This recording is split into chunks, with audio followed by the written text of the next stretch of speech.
Dulu falling in love itu usia berapa? Saya ingat kalau paling muda banget tuh masih SD tuh udah. Wah. SD udah paling muda. Tua tadi.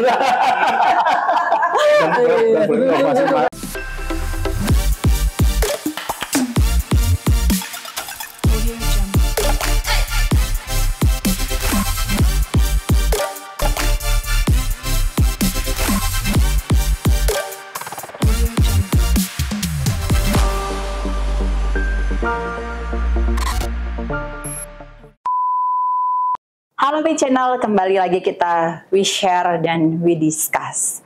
Setelah kita tahu tentang apa dan bagaimana serta siapa sih Dr. Fabian Budi Pascoal, kita akan coba menggelitik tentang yang lebih dalam lagi nih, kira-kira soal manajemen hidup. Pak Fabian, boleh nggak cerita sedikit nih? Dulu falling in love itu usia berapa? Saya ingat kalau paling muda banget tuh masih SD tuh udah. Wah. SD udah paling muda. Tua tadi. Dan masih apa ya, tertarik dengan menghargai keindahan Tuhan itu kan. Bahasa teologisnya SD loh. Novelnya juga udah.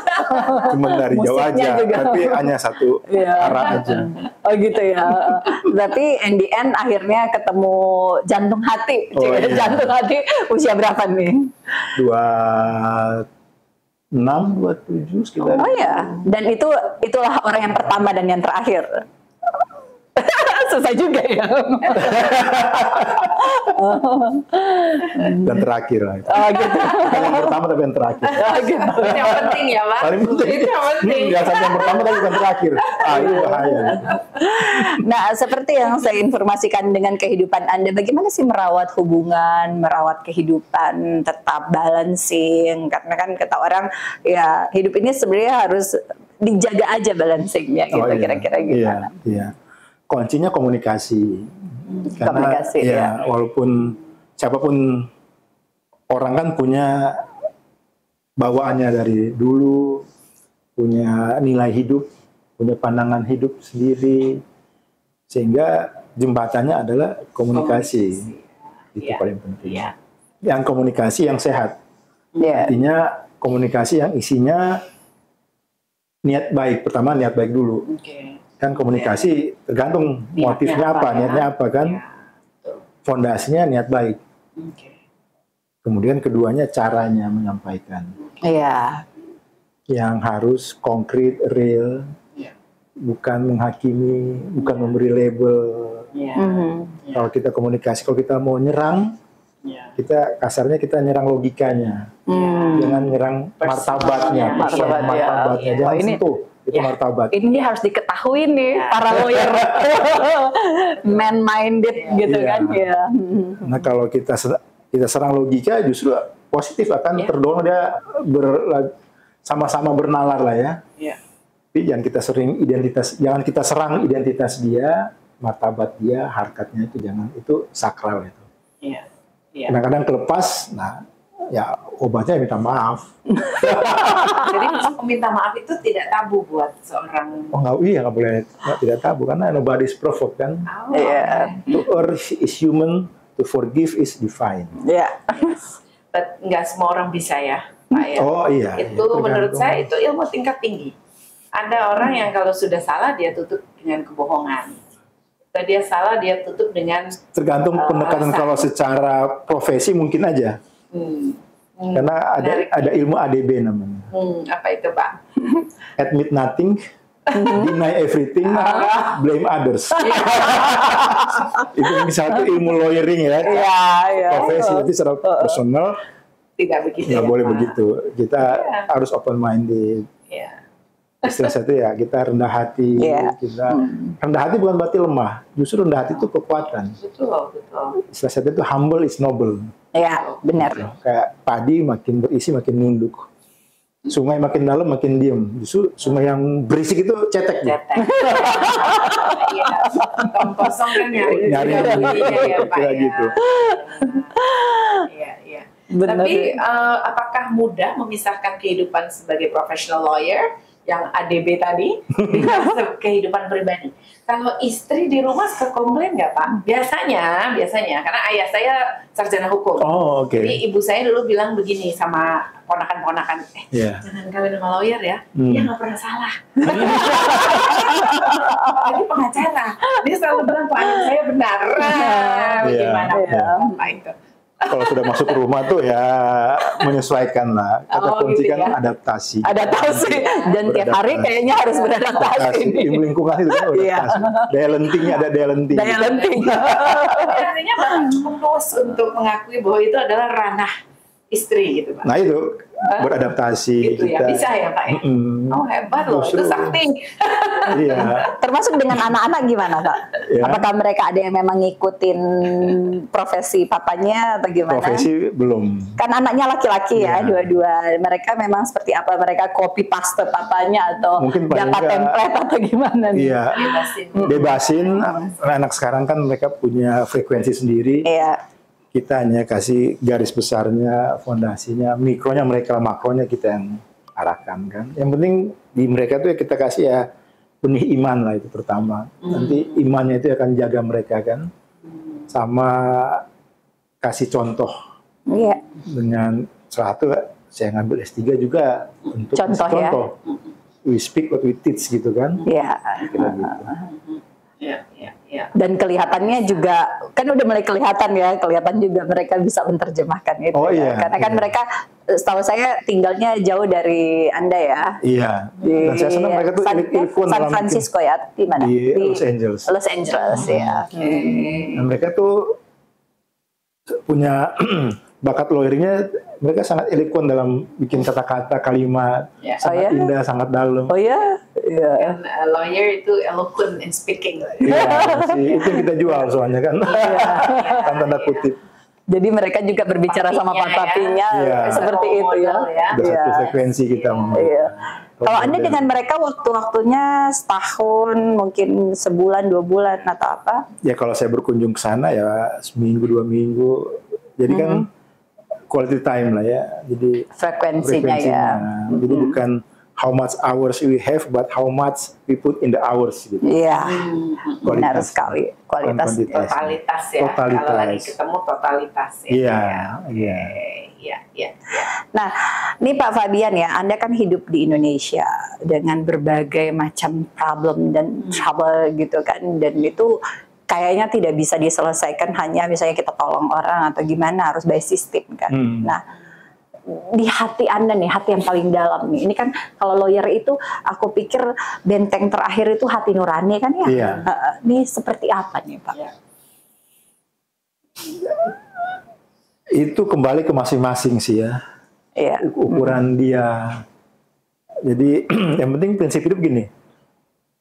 In terms of principle, stands like a rock. In terms of style, swim with the current gitu.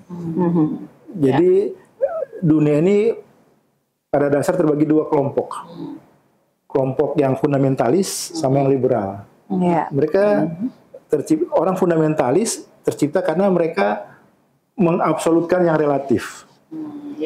Jadi ekstremis, jadi fundamental. Orang yang liberal merelatifkan yang absolut. Yang penting semuanya relatif. Jadi dalam hal demikian nggak ada rumus konkretnya, cuma ada rumus abstrak tadi. Keep the absolute, keep the relatif gitu. Sehingga kita bisa adaptif, kita bisa bergaul sama orang, kita nggak peduli dia dari mana, supaya hal prinsip kita ada koridornya, agama apapun, suku apapun. Justru kita zaman sekarang kita harus mampu untuk blend in gitu kan, fit in, get connected, gitu. Karena globalisasi kan isinya itu konektivitas, gitu.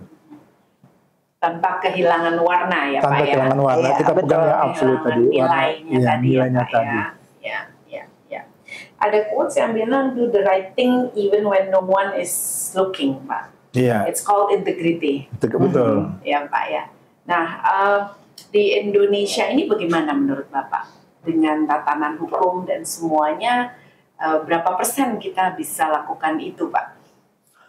kita nggak bisa quantify sih ya, karena terlalu kompleks, terlalu banyak masalahnya variabel. agak kompleks. Yang kita sangat bersyukur kita punya Pancasila. Itu yang selama ini yang menjadi penyelamat Indonesia. Kan ada kisah waktu Bung Karno sama Presiden Tito Yugoslavia. Presiden Tito tanya sama, Bung Karno tanya sama Presiden Tito, bagaimana Anda mempertahankan keutuhan Yugoslavia? Tito bilang, kami punya tentara yang sangat hebat, sangat besar. Kemudian Bung Karno ditanyain, gimana cara Anda menjaga Indonesia? Oh, kami punya Pancasila. Ternyata buktinya sekarang Yugoslavia udah nggak ada lagi. Jadi dua malah ya? Dua lagi, Balkan itu kan. Jadi kekuatan army itu nggak menjamin keutuhan. Kita bersyukur kita punya Pancasila yang sampai sekarang. Padahal Indonesia punya banyak hal untuk pecah gitu. Have all the reasons to be broken apart gitu ya. Termasuk wilayah-wilayahnya juga. Wilayah semua. Selain Pancasila, tangan Tuhan lah yang menjaga Indonesia keutuhan ini. Jadi menurut saya sih ya itu fakta yang selalu harus siapapun di Indonesia yang harus mengakui dan menghargai Pancasila, karena dengan Pancasila ini semua senang. Secara umum gitu ya. Ada terangkum di dalam Pancasila semua. Dengan kelima silanya ya. Dan nomor satu itu kan ketuhanan yang Maha Esa, Pak. Dengan zaman global sekarang ini terkait dengan isu LGBT bagaimana, Pak? Karena tadi kan kita bicara tentang kita punya Pancasila, nomor satu ketuhanan. Tapi bagaimana dengan lobby-lobby tentang LGBT? What do you think, Pak? Tergantung kepada sudut pandang masing-masing. Benar salah itu masing-masing. Tapi ada yang namanya kebenaran yang absolut. Kebenaran absolut di mana parameter pun diukur dari kebenaran itu. Antara lain bahwa manusia diciptakan sepasang gitu ya, kawin sepasang. Itu kan prinsip saya bilang tadi kan. Perempuan laki-laki gitu. Absolut. Tanpa mengurangi rasa hormat pada pihak-pihak yang memperjuangkan itu. Yang dengan niat baik lah ya. Ya kita kembali ke tadi saya bilang yang absolut, jangan bikin relatif gitu. Gitu. Itu cara saya memandang hal demikian. Juga masalah-masalah yang sensitif yang lain yang selain LGBT yang mungkin bisa ada lagi yang akan menjadi tantangan buat kita. Betul. Karena sekarang kan ada jalur-jalur lobby, tetapi terkait dengan Pancasila, sila pertamanya itu, jadi kan kelihatannya tekanannya kan akan, kalau kita selalu kembalikan ke Pancasila, tekanannya jadi keras. Tapi ya itulah di situ kita diuji ya Pak ya. Dan sudah teruji, Pancasila sudah teruji dan terpuji dia kan sama ini. Betul. Oke, WeChannel, asik sekali ya perbincangan hari ini. Mungkin kita akan kembali untuk beberapa hal lain, tetapi dalam waktu yang berbeda. Kita sudah mendiskusikan, kita sudah bersama-sama, dan mungkin ada kata-kata terakhir buat WeChannel, Pak, yang bisa memotivasi yang menonton WeChannel, kira-kira seperti apa, atau filosofi hidup, atau apalah pesan-pesan yang penting dalam menjalani hidup inilah. Ya mungkin kembali ke tadi we-nya itu kami, kita. Jadi selalu kita perhitungkan orang lain, yang hidup egois, kita bukan merupakan katak dalam tempurung. Jadi kita berakar, tumbuh dan berbuah bersama orang lain. Hidup itu indah kalau kita berbagi. Kita kayak ibaratnya laut mati, dia sangat kaya, tapi tidak ada kehidupan di situ. Karena apa? Dia nggak keluar, tidak berbagi. Juga banyak orang yang hidupnya fulfilled, but not fulfilling. Karena dia nggak berbagi. Berbagi nggak harus uang, berbagi senyum, berbagi waktu, ilmu, berbagi doa. Jadi mari kita berbagi. Dengan demikian hidup kita bukan hanya bertambah, tapi akan berkali. Sebuah filosofi yang sangat menarik dan luar biasa. Thank you buat Pak Fabian, terima kasih buat Grace, terima kasih, dan WeChannel, We Discuss and We Share.